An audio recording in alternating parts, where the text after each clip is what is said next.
Hey everyone, welcome to the Ochs Show. I wanted to give you guys my thoughts of the Friday's practice session for the 2022 French Grand Prix.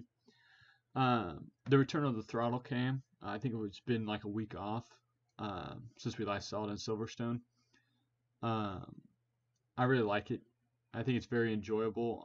I think it is another good step forward at helping the viewer understand what it maybe would be like to drive a Formula One car. And on top of that, just seeing the footwork, the skill that I think it's only been on Lando. At least he has. At least for myself, the old sim racing. I think you can learn a little bit from that. Um, my second thought is the two reserve drivers that came in to fill in for the two practice sessions, Nick DeVries and Robert Kubica. Um, I think both of the two teams, Mercedes and Alfa Romeo, can be happy with the performance that both of these substitute drivers brought. I think Nick had a tall task. I mean, trying to fill in for Lewis and what he brings, being a seven-time world champion. And I think he did about as good as you can hope for. Kept it out of the wall. I don't think he ever went off the track majorly. There was no problems that I saw. Um, and then Robert Kubica, though, I think he had a little bit harder of a session. I mean, in Alfa Romeo compared to being in a Mercedes. Uh, he was also slower than his teammate. Nick DeVries only being a half second off George, I think is also something I would be proud of, at least if I was him. Um, Kubica, I think, has struggled a little bit more farther down the order. But for both of these drivers, just keeping it, not in the fences, keeping it pointing straight, which we saw plenty of other drivers like Sergio not be able to do um, in these conditions, which I do think it was. I think the track is tough this week, and I'll talk about that later on. Um, I think it's just good to see both some new and old names back on the timing board for both these two drivers. My third point, Carlos Sainz taking a 10 place penalty as of right now for new control electronics. Um, I'm curious to see where Ferrari wants to go with this. Later on, if they want to end up taking more, I think they did that with Charles, to where like it started out with only like 5, 10, and then they ended up just taking a whole new engine to add to their pool for later on. The Ferrari seems quick this weekend, but as I'll discuss later, I think Red Bull kind of came out of the gates a little slow this weekend. And this could be a good chance for Ferrari to try and claw back what they've lost so far this first half of the season, and a lot of it's through their own fault. Um, so, if to me, this is one of those situations that maybe after qualifying, or maybe just after maybe tonight, to look at the data and see what's the maximum we can get, because I think there's a good chance it could be a 1-2 for Ferrari this weekend.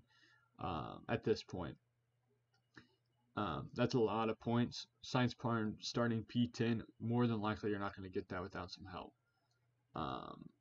So Ferrari's probably just going to have Sainz start at the back of the field, and he's going to come through and finish fourth, third, fifth, maybe, depending on how well Sergio recovers. But once again, I think they need to be careful here, because I think there's a good chance for points. My fourth thought is I think the track bites back, and I think that I think I don't know if it's been a I think it's been a or I just don't remember what how the circuit was last year. I think on these new cars, this track is actually a little bit, I don't want to say tricky to drive. It seems like a lot of drivers having trouble with it. I believe there's a big bump down entering turn 5. We saw I believe Sergio and Mick were the only two cars to spin, but we saw Max, Gasly, Checo, and plenty of other drivers running wide, locking up, having to abort laps, getting grounded on the curb. Uh, Max, I knew, had some barge board damage in FP1. I'm not sure if that came from running wide. Um, I think most of these drivers will get it handled out, or ironed out by qualifying. But it's interesting to see something I just don't feel like you see too often, especially I think a track like this without any walls or grass. So we'll see how they do. This could be interesting. It could be something that during the race, could be something for during the race and in qualifying. Having to get caught on the curve, losing 2/10, 3/10 above having to abort a lap. Could end up being costly as you only get one fast run or whatever. Then during the race, we saw how much Max was hampered by having the broken floor that he got running over a curb. And here we've seen quite a few guys run wide, um, getting caught um, on the big curbs. We'll just see. This could be a little bit of a sign of what could come, and maybe they'll just keep off it once they get into race situation. We don't have to worry about it. My fifth point here is hiccups for Red Bull. Sergio Perez, of course, had the spin. Then he had debris caught in his car, which hurt his running. And of course, Max. This is not the worst start to a Friday you can have. I mean, no, you don't have a car on the wall.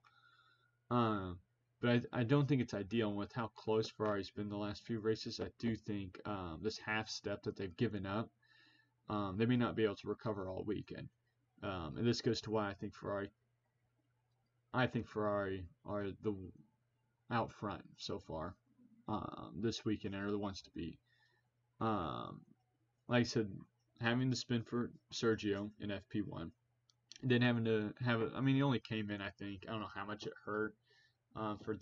He had a little bit debris stuck on his car. But once again, that's time not on the track, not time gathering data. And as we'll talk about later on with tire dag, this can all be data that once you get that half step behind, you may never be able to recover for the rest of the weekend. Both of the drivers in FP2 I did not see get a clean soft run. Max half a second back on Carlos, and Sergio a second off of Max. Don't think it'll be like critical. I don't think Sergio's gonna qualify 10th, obviously, but once again, it could end up being one of those places to where instead of being second or third to one of the Ferraris, you may be now third and fourth. I do think Red Bull may have give Ferrari a little bit of edge here today. And I think a lot of that is through the run. I mean, the debris they can't handle, but the barge board damage that Max had to come in for, the spin is both things that they can handle themselves, and they kind of let slide. My sixth thought here is Alpine ? And I think that's because I felt like they were nowhere. They're just quiet. This is your French team at a French Grand Prix with a French driver. I would have felt like he would have done some type of low fuel glory ride, something to kind of get the French press, get the French fans, jumping in the stands a little bit. Not take it to P1, but you think maybe up there, 4th, 5th, 6th, something like that. But you're down. I believe you're 11th, and Ocon was down like 16th or something like that. I don't think it's a problem at this point. I do think they can turn around and be back to the best of the rest that they've been at kind of the last few races, or especially in Austria, at least I felt like. But if this really is, if that really is their pace and their situation, this could be a little bit of maybe a disappointing weekend for them. As if there's a weekend you want to do great on, I mean, obviously this is it. My seventh thought here is about Alex Albon and Williams. I feel Alex, I've never been too hypey on Alex, but I think this weekend so far has been a good run for him. P7 or P8 in FP1, and he was in the top 10 for most of FP2. When they went to the softs, he fell down the order a little bit, but I think in race place, he could be all right and maybe challenge for some points. Nicholas Latifi being last in both sessions is never good, but I believe this is the first time he's had the new upgrades onto his car, so I'm willing to give him a little bit of growing pains with the fact of learning how that car operates, because as we saw when I believe Alex first went to those upgrades in Silverstone, Latifi actually beat him in the old car, at least in the wet he did. So I'm willing to give Latifi a little bit of time to learn that car there and not hate on him too much for being back-to-back 20th. But I think overall some good signs for Williams this weekend, and maybe with Alex, a shot at maybe a 9th, 10th place and some points. My eighth thought is about tire degradation, and I think we mentioned a little bit when we were talking about Ferrari. Um, there, I don't think there's. I think it's still a little ambiguity around how the tires are going to act this week and how much over this season we've seen tire degradation play a role. Um, that's something that I think we got to watch out for, especially tomorrow's morning session. Um, to where I think at the start of the day, and I think generally my feelings here is I don't think there's going to be that much of it.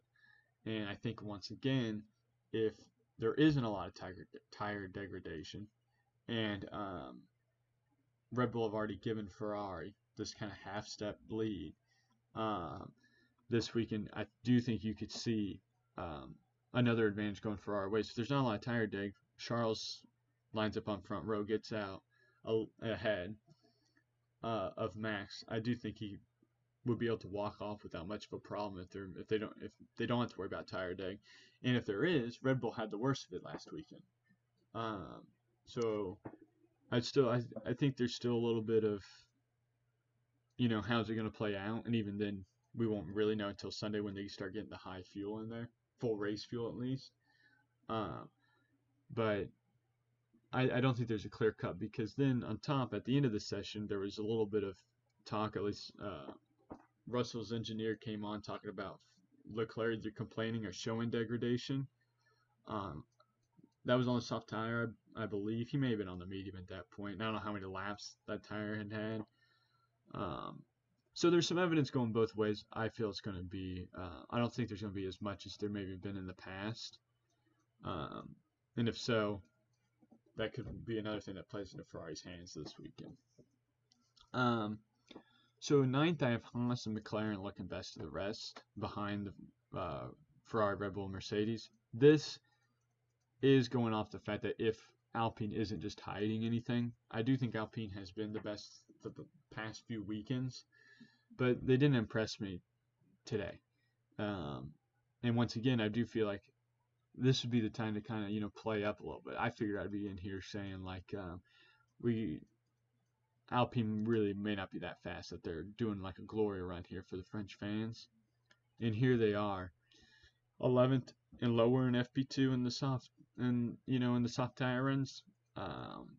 So we won't know until qualifying on Saturday really where they are. So at the moment we're going to take Alpine's Friday pace as their true pace for the sake of this, and say that I do think Haas and McLaren are looking like the best of the rest for right now. A guy like Gasly or Bottas could spoil that party. Mick was low in the order comparatively to Kevin. Mick did have a spin in FP2, which of course hurt him.